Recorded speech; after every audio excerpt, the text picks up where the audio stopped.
2 graus trimestre de 2021/vertical tema: os atributos de Deus conhecendo a natureza, o caráter e a supremacia de Deus nas Escrituras. Objetivos da lição: explicar que Deus se revelou a nós nas Escrituras, mostrar a necessidade de crescer no conhecimento, ressaltar a busca incessante pelo conhecimento textual, por quanto que de Deus se pode conhecer nele se manifesta, porque Deus lhe manifestou. Romanos 1:19 Verdade aplicada à bênção de conhecermos o Senhor deve resultar em maior confiança, um viver agradável a Deus e uma vida frutífera para a glória de Deus. Textos de referência: Provérbios 9:9. Dá instrução ao sábio, e ele se fará mais sábio. Ensina ao justo, e ele crescerá em entendimento. 10. O temor do Senhor é o princípio da sabedoria, e a ciência do santo, a prudência. Colossenses 1:9. Por esta razão, nós também, desde o dia em que ouvimos, não cessamos de orar por vós e de pedir que sejais cheios do conhecimento da sua vontade, em toda sabedoria e inteligência espiritual. 10. Para que possais andar dignamente diante do Senhor, agradando-lhe em tudo, frutificando em toda boa obra e crescendo no conhecimento de Deus. Motivos de oração: ore para que todos conheçam a grandeza de Deus. Esboço da lição: Introdução à revelação de Deus. 2. A necessidade de crescer no conhecimento. 3. Alguns resultados de conhecermos a Deus. 1. Deus se revelou à humanidade. Introdução às Sagradas Escrituras declaram com muita propriedade, com inspiração de grandes homens de Deus, quem Ele é, sua natureza, as suas criações, os seus atributos e tudo que é peculiar ao ser divino. Ponto de partida: Deus se revelou a nós. A revelação de Deus: só é possível conhecer Deus porque Ele revelou-se a si mesmo. Evidentemente que não é possível ao ser humano conhecê-lo plenamente, mas é possível conhecer o suficiente para saber que existe um relacionamento entre o ser humano e Deus. No presente tópico será abordado sobre a revelação de Deus por intermédio da natureza, de seus nomes como encontramos nas Escrituras e Jesus Cristo. Como mencionou Tony Evans, livro Deus é Tremendo, ed. Vida. O estudo de Deus é a busca mais significativa da vida. Vide Jeremias 9:23-24. 1.1. A revelação de Deus na natureza. São vários os textos bíblicos que registram a natureza como meio de revelação da glória de Deus, de seu poder, de sua soberania. O apóstolo Paulo, falando à multidão na cidade de Listra, menciona um permanente testemunho acerca de Deus por meio da natureza. Atos 14:15-17. O salmista declara que, ao contemplar a terra e os céus, reconhece a grandeza e majestade do Senhor. Salmo 8. Outros textos que indicam as obras da criação de Deus como testemunho acerca do Criador. Salmo 19, Atos 17:24-29, Romanos 1:18-21. Este texto diz que o ser humano, ao contemplar as obras da criação de Deus, deve glorificá-lo e ser-lhe grato. Na teologia, esta categoria é identificada como revelação geral. Subsídio do professor John R. Higgins.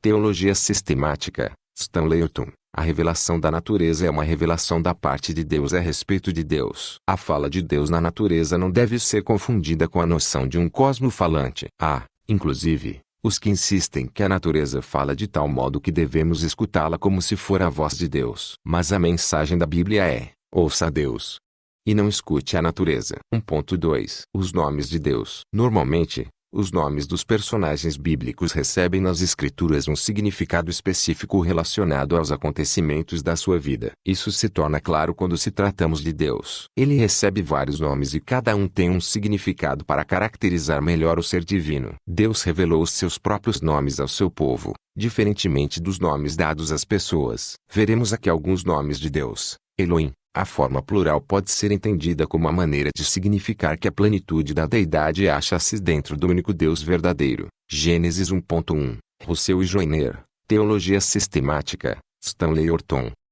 Yahvé, a versão Almeida traduz Senhor. Adonai, Senhor, expressa a ideia de governo e domínio. El Shaddai, o Deus Todo-Poderoso. El Elyon, o Deus Altíssimo. El Olam, o Deus Eterno. Yahvé Jireh, o Senhor proverá. Gênesis 22.14. Yahvé Mekadishken, o Senhor que vos santifica. Yahvé Nissi, o Senhor é minha bandeira. Êxodo 17.15. Yahvé Ra, o Senhor é meu pastor. Salmo 23.1. Yahvé Shalom, o Senhor é paz. Juízo 6.24. Yahvé Tzedekenu, o Senhor justiça nossa. Jeremias 23.6. Yahvé Shammah, O Senhor está ali. Ezequiel 48:35.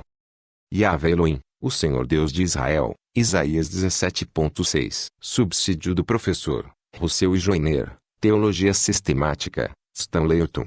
Nas Escrituras, Deus demonstrou que o seu nome não era mera etiqueta para distingui-lo das demais deidades das culturas em derredor. Pelo contrário, cada nome que ele usa e aceita revela alguma faceta do seu caráter, natureza, vontade ou autoridade. 1.3 A revelação através de Jesus Cristo. Jesus Cristo, o Verbo. O Verbo era Deus e se fez carne. João 1.1, 14. Importante conectar este texto com Hebreus 1.1. O Deus que no passado falou de muitas maneiras, falou-nos, nestes últimos dias, pelo Filho. Assim, quando o Verbo tabernaculou entre nós, tratava-se do supremo ato revelador de Deus. Jesus Cristo é o centro desta revelação especial. Respondendo ao pedido de Filipe, Jesus disse: "Quem me vê a mim, vê o Pai." João 14.9. Esclarecendo, assim, que o Filho tinha vindo ao mundo para revelar o Pai. Portanto, para crescermos no conhecimento de Deus somente é possível sendo um discípulo de Cristo conforme as Escrituras.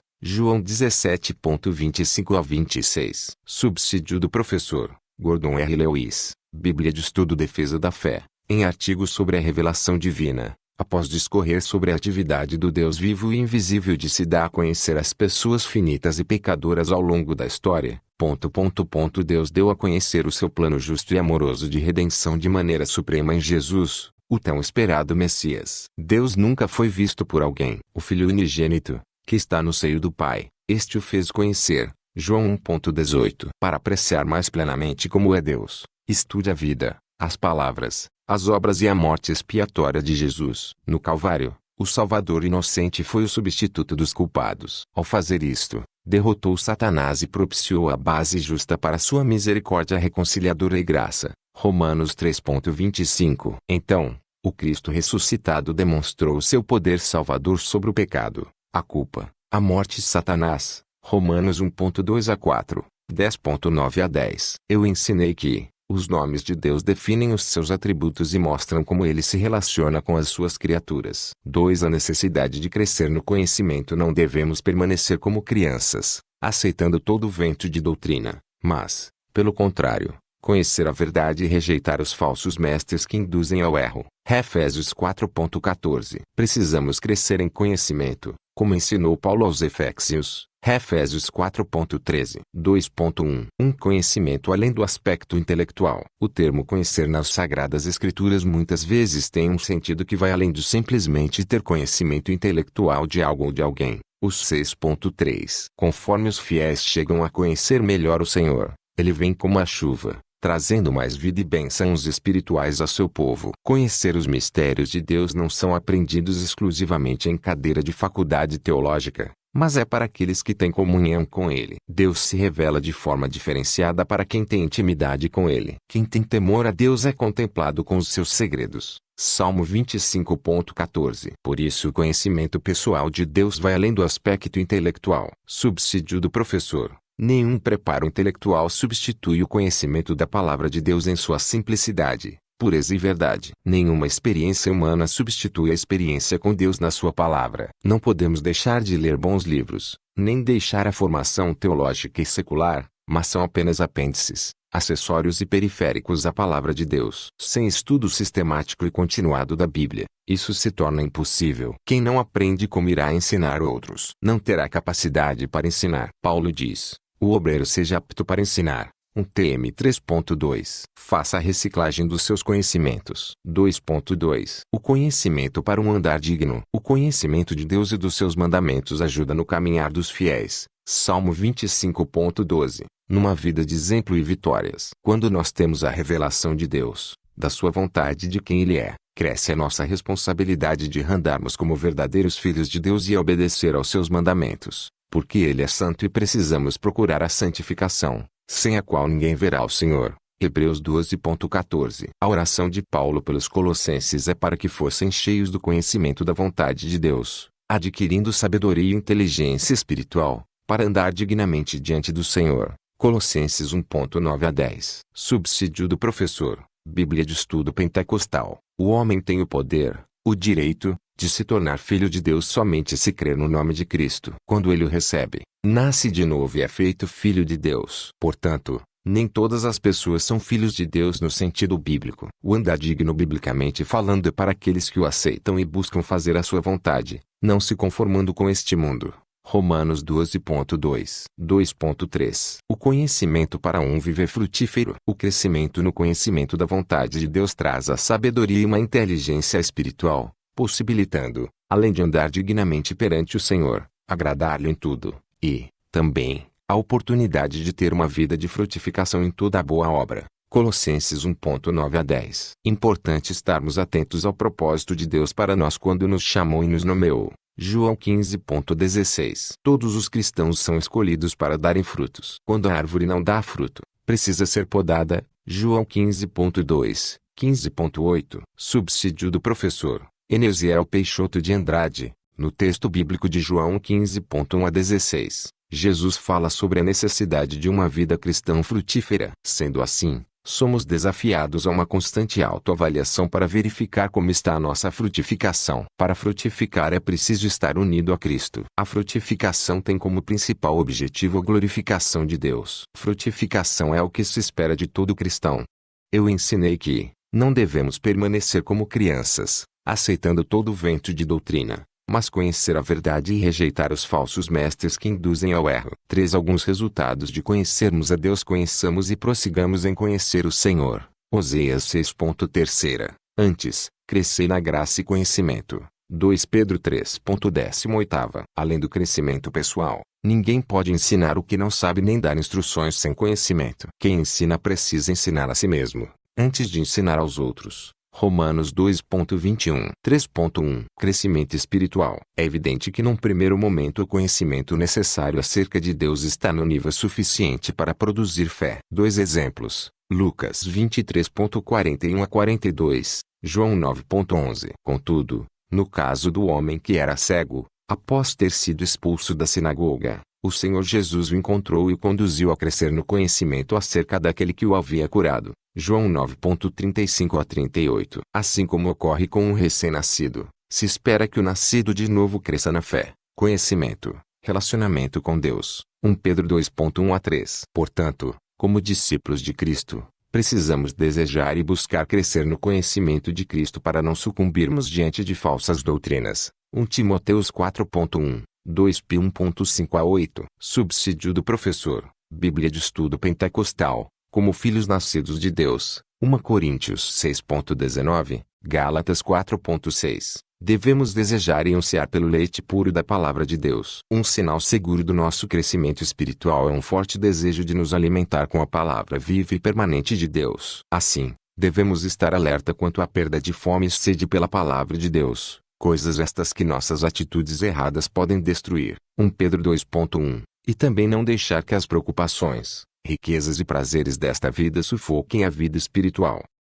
3.2. A confiança de quem conhece. Quem conhece o nome de Deus pode confiar nele. Salmo 9.10. Pode buscá-lo nas suas necessidades. Pode engrandecê-lo. Quem não conhece não tem como confiar. Como confiar num estranho? Quem confia pode levar uma vida piedosa ao seu lado. Quem conhece não é confundido nem destruído. Oséias 4.6. Quem não conhece não sabe a quem pedir socorro. Salmo 121.1. Quem conhece sabe de onde virá o socorro. Salmo 121.2. A confiança da vida eterna está baseada no conhecimento do Deus verdadeiro e na aceitação do Filho unigênito de Deus. João 17.3. Subsídio do professor. Infelizmente, muitos dentro das igrejas só conhecem Deus de ouvir falar. Com Jó aconteceu o mesmo. Ele disse: com o ouvir dos meus ouvidos, ouvi, mas agora te veem os meus olhos. Jó 42.5. Quem não conhece não pode chamar para a sua casa. Como você chama um estranho para entrar no seio da sua família? Quem não conhece não tem como adorar. Jesus disse para a mulher samaritana: vós adorais o que não sabeis. Nós adoramos o que sabemos porque a salvação vem dos judeus. João 4.22. Não pare com o seu conhecimento de Deus. Ele ainda tem mistérios a nos revelar. 3.3. A sabedoria adquirida com o conhecimento. O povo de Israel permanecendo fiel aos mandamentos de Deus, despertaria em outros povos o interesse em conhecer o Senhor. Além de demonstrar sabedoria, também gozaria das bênçãos advindas de seguir nos caminhos de Deus. Deus tem compromisso com aqueles que permanecem fiéis a Ele e às suas leis. Deuteronômio 4:5-6. Paulo diz aos Efésios: não cesso de dar graças a Deus por vós, lembrando-me de vós nas minhas orações, para que o Deus de nosso Senhor Jesus Cristo, o Pai da glória, vos dê em seu conhecimento o espírito de sabedoria e de revelação. Efésios 1:16-17. Subsídio do professor. Bíblia de Estudo Pentecostal. A oração de Paulo pelos Efésios reflete o desejo máximo de Deus para todo crente em Cristo. Ele ora para que o Espírito opere neles em maior escala. A razão dessa medida maior do Espírito é que os crentes recebam mais sabedoria, revelação e conhecimento a respeito dos propósitos redentores de Deus para a salvação, presente e futura, e experimentem um poder mais abundante do Espírito Santo na sua vida. Eu ensinei que, além do crescimento pessoal, ninguém pode ensinar o que não sabe nem dar instruções sem conhecimento. Quem ensina precisa ensinar a si mesmo, antes de ensinar os outros. Conclusão: conhecer alguém pressupõe convivência, familiaridade, trato diário. Deus se permite revelar. Vale a pena nos aprofundarmos nos mistérios de Deus. Ele ainda tem muito a nos revelar. Agora, o conhecemos em parte, então chegará o dia em que o conheceremos como Ele é. 1 Coríntios 13:12.